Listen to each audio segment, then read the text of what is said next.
Ever yearn for the days of arcade classics like the Golden Axe series and Knights of the Round? Well, Nexon has you covered if you want to look for an online variation of that. Enter Mabinogi II Arena, an action MMO game we played at G-Star 2012 focused on beating up towers and hordes of fantasy creatures in semi-old-school fashion.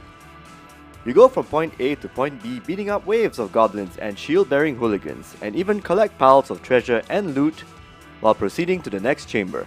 There's even a beast you can ride on in one of the levels halfway through, and a gnome that jumps down from the sky to sell you goods. How old school is that?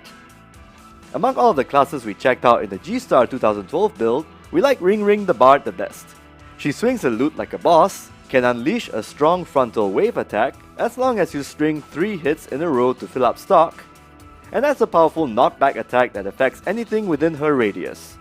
We also had fun using Dark Colossus, a warrior who isn't really the fastest pugilist, but can take it and dish it out like a champ. Even the controls are simple. The arrow keys moves your character around, while Z, X and C keys are your piercing attacks, regular attacks, and grapple move respectively. The latter is what makes Mabinogi II shine. Grab an opponent and you can pile drive him to death, or just headbutt them if you're into that sort of thing. It's tag team wrestling cooperation at its finest. Repetition may be this game's downfall, but that's more of the failings of the beat-em-up genre the game is emulating rather than the game itself.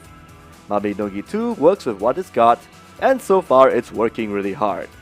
This may be the MMO for players who just want to get into a server and knock down fools, like how Gilea's Thunderhead and Tyrus Flare did, assuming that Nexon plans to localize it for the Western market.